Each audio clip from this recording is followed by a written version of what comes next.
So yun mga tol, no? Isang mapagpalang araw po sa ating lahat. So welcome tayo, no, sa ating munting channel mga kaidol, no? So yun mga kaidol, no, mag-update po tayo dito kay Redin. So ako nagpapasalamat, no, na naging tagumpay, naging successful yung pagbaba namin mga kaidol, no? So unang-una sa lahat, okay, nagpapasalamat na sa lahat na nagsuporta, no, sa ating mga video na upload. So maraming salamat po sa lahat. So ito mga kaidol, no, marami pong nag-message sa atin pag-open natin messenger na marami pong naghingi ng update po, no, kay Redin. So ito pasensya na po mga kaidol, no, hindi po natin pwedeng i-expose ng video ang labas po ng bahay ng kaidol, no, kung saan natin dinala si Redin. So ayan, so sa araw na ito ako po'y magbigay sa inyo ng update mga kaidol kay Redin, kasi marami pong nag-message talaga sa atin na nanghingi ng update sa kalagayan ng Redin mga kaidol. So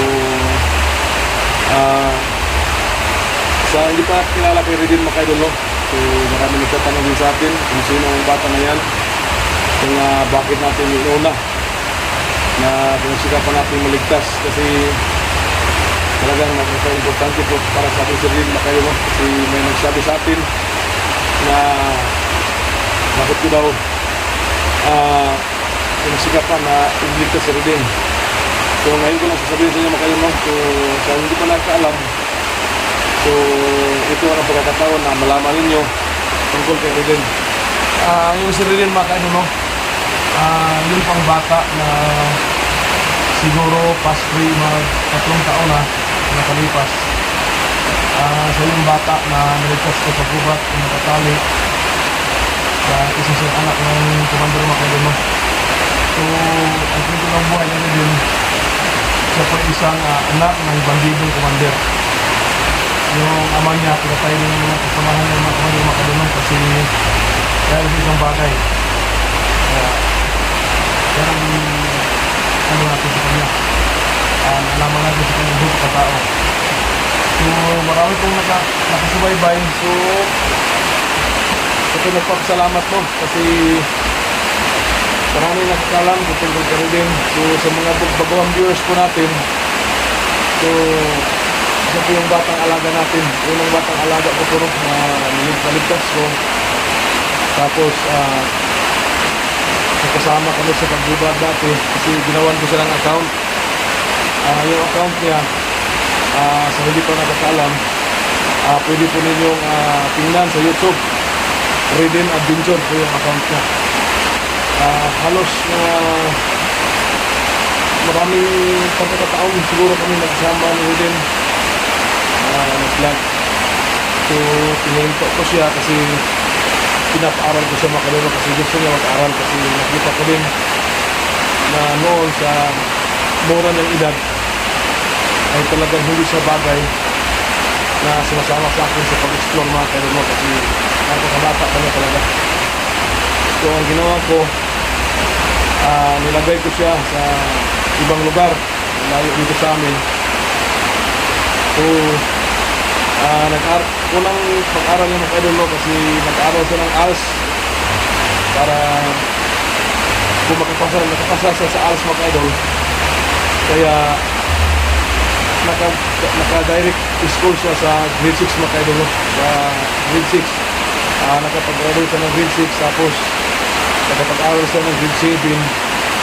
So ngayon pasukan mga kaidol, siya ito yung magpasok niya sa 7-8. So yan po yung buong kwento mga kaidol. So pwede po niyong tingnan sa YouTube, no, i-search ninyo Redin Adventure. Doon ninyo makita at doon ninyo malaman kung ano talaga yung buhay dati ni Redin mga kaidol. So sa akin din, pwede nyo i-search sa akin sa Redin, kasi kung ano yung unang pagkakataon na nakita natin si Redin, ano talaga yung unang buong pagkataon ng kanino. Kasi nung dati nakasama niya si Eric Vlog, Si Eric Vlog, si Mitch Hunter yung mga kasama natin mga kadol. Yung nasa Team Amihan mga kadol. So, kasama rin. Halos sa kasama ni Rilin lahat yung mga kadol. So, ngayon, hindi natin inasahan ganun na nangyari. So, wala tayong masisi kasi halos mag-3 taon tinago na tayo si Rilin sa kamera. Kasi may nagano sa atin, may nagsabi sa atin, nagbigay ng advice na maaari lang huwag mong videoan si Rilin, huwag mong ipagkita sa video para hindi makahamak yung bata. So ginawa natin yan, ginawa natin, hindi tayo nag-video kay Rilin. So ginita natin sa pangyayari, ano ang nangyari mga kadalo. Kaya ako din po nagpapasalamat kay Pulahan sa tulong niya. Sabi nga natin Pulahan, na-rescue natin si Rilin. So siguro dati ang araw na pupunta tayo kay Pulahan, kasama natin si Rilin kasi gusto din ni Rilin na magpasalamat kay Pulahan mga kadalo. Kasi siya yung isa sa tumutulong sa atin para marigtas sa atin yung bata. So ngayon, dito tayo sa bahay ng kamag-anak ko, dito natin andito si Rilin ngayon. So tayo nagpapasalamat po na binigyan tayo ng pagkakataon na pansamantala dito mga natin ilagay si Rilin kasi hanapan din natin siya na matitirahan kasi maghanap naman din tayo ng lugar kung saan natin na ipagpatuloy na pag-aaral niya rin makadalo kasi gusto talaga ng bata na mag-aaral siya makadalo kasi sayang ngayong basukan mag-8 ko siya. Ang masaklap lang makadalo kasi lahat ko ng gamit niya wala sinira ko ng mga taong kumuha sa kanya makadalo. Yung bag niya na andun niya nakalagay yung ano niya mga importanteng gamit sa mga damit sa putang yung damit mga sapatos niya kasi dun sa kanyang sa boarding house yung makadol hindi nila lahat kasi naisahan siya makadol kasi ang sabi ng pumapasok dun sa kanya doon sa boarding house pinapasundo ko raw si Rilin. Ang sabi ng mga taong pumasok siya doon na nakiusap na pinapasundo ko raw si Rilin. Kaya naghiwala yung bata. Dinala lahat yung gamit niya. So nakita naman natin yung cellphone niya, hindi pa natin nakuha. Hindi natin kasama nakuha yung cellphone niya makadalo. So kasi nakuha natin yung una, may video sinisin sa atin. Yung andun sa maisan kasi bandido yung hawak sa kanyang cellphone. Ngayon nakita natin sa Rilin sa maisan walang cellphone, so walang cellphone, hindi ko na-rescue yung cellphone niya. Hindi natin alam kung saan na yun kasi bandido yung kumuha. So hindi natin alam kung buhay ba yung bandido yan o patay na kasi ang sabi niya Rilin, nayak yung bata kasi yung cellphone niya kasi yung una daw yung cellphone niya kasi napag-importante daw yun yung gamit niya kasi sa pag-aaral niya lalong-lalo na sa pag-mag-research sa mga assignment niya yun ang ginagamit niya. So sabi ko sa kanya hanapan natin yung paraan para makabili tayo ng uling cellphone para gamit sa kanyang pag-eskwela. So, kanina makadalo, pumunta tayo kasi dito sa amin may nakita na tayong lugar na tumatanggap na ng enrollment makadalo. So, pinaka-enroll natin si Rilin. So, yung ginawa ko una kanina, in-enroll ko siya sa eskwelahan kasi wala pa siyang gamit. So, hanapan natin ng paraan para makita din tayo ng mga gamit para sa kanyang pag-aaral. Ang importante na na-enroll natin siya makadalo. Ang ganyan po ng yung card. So, siguro isipin natin pupuntahan ko yung eskwelahan na pinag-aralan niya para magkakopi tayo ng yung mga kailangan, yung mga sinasabi na nga 137 kasi inilipat ko siya ng school mga kadolo. Kasi delikado yung lugar na pinagkanan ko sa kanya kasi natungkin ko roon. Kaya ang bala ko, ang ano ko, nilipat ko siya ng ibang lugar. Okay, maglama kayo noon, na-enroll ko na siya. So ngayon, dito mo lang siya sa bahay ng tiyahin ko, sa aking mga anak. Ano siya sa kwarto, nakitulog. Pupuntahan natin sa dining sa kwarto ngayon para ipakita natin sa inyo. Mga si Riden mga kadolo. Riden? Riden?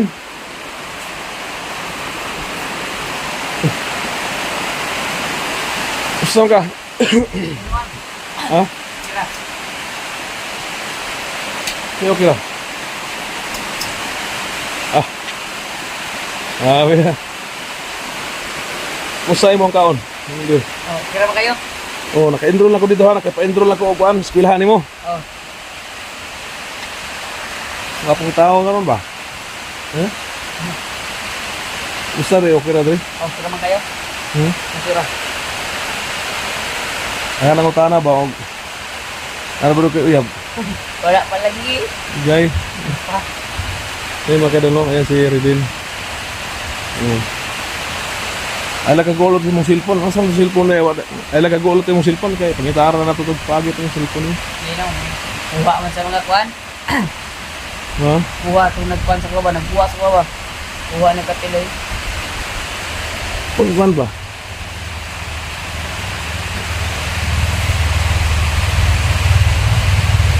Na, ano yung ipatarong gupit ba? Ha? Yan mga kaidol, no? So, kita natin na ngumingiti na si Ridin mga kaidol, no? So, sige lang. So,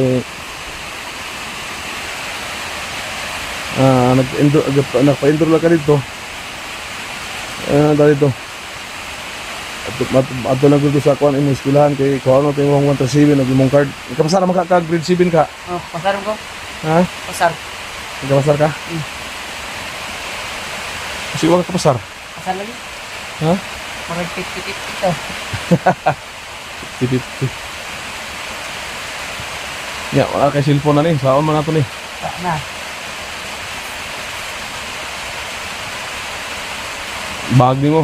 Ikuha nila giatik na kanila rin nga gipasundo ta ka dito kay. Oh, Gipasundo.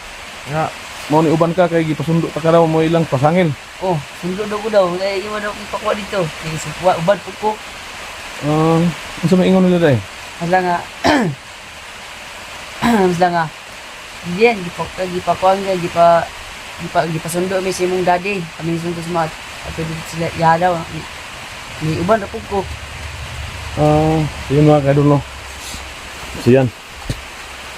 Yan po yung buong kwento, no? Kasi mismo sa kay Ridin. Nalaman natin, no? Sabi ng mga taong kumuha sila, pinabasundo ko raw. So, yan. Kaya sumama yung bata. Sabi, 3 taon, mag-3 taon.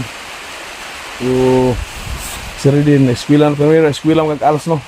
Ni pasar sa ALS dayon guman eskwela na kag grade 6 graduate eskwela ka grade 7 na karong pasukan isa ni mong grado grade 8 na. Oh, 8 na 8. Yun makadolo. So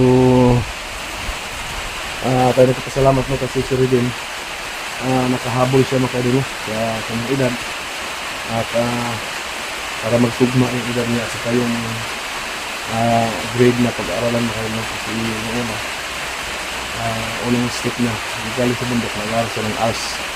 So tayo nagpasalamat mo si Ridin sa nakabenepisyo ng programa ng gobyerno natin makano yung ALS.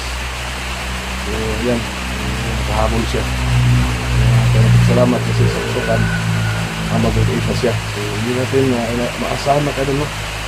Gugulong ang panahon at nakapag-aral na siya ng yung P12, yung grades 8, 9, 10, tapos magka-college siya. Kaya salamat. Wala ito nga ni Ron, kaya mukhang cellphone na rin. Wala ba nakalagin mong account sa YouTube ito, no? Kaya para naman to? Kabalong ko to palagin. Ha? Kabalong ko to palagin. Laging sila yung cellphone. Oh, problema lang yun kay wala lang di cellphone isa yun. Ilang gut. Resort to cellphone sila. Wala resort imong cellphone. Dugay-dugay na to cellphone atong ipalit ko si mo ba. May puti ko niro cellphone kung ihatag si mo. Ya, lo katuig ni mo amping. Sige lang. Saan man. So, okay ra man kagadre. Oh, kira. Ha?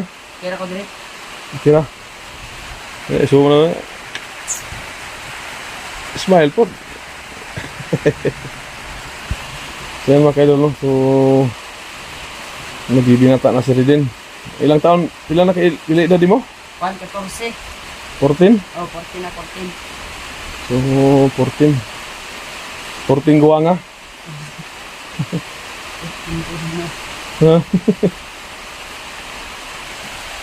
Yan mga kaidol, no? So tayo nagpapasalamat mo na sa nababago natin yung buhay ni Ridin. Isa na siyang normal na bata. Nag-aaral na siya. So yan. So ito lang po mga kaidol, no? So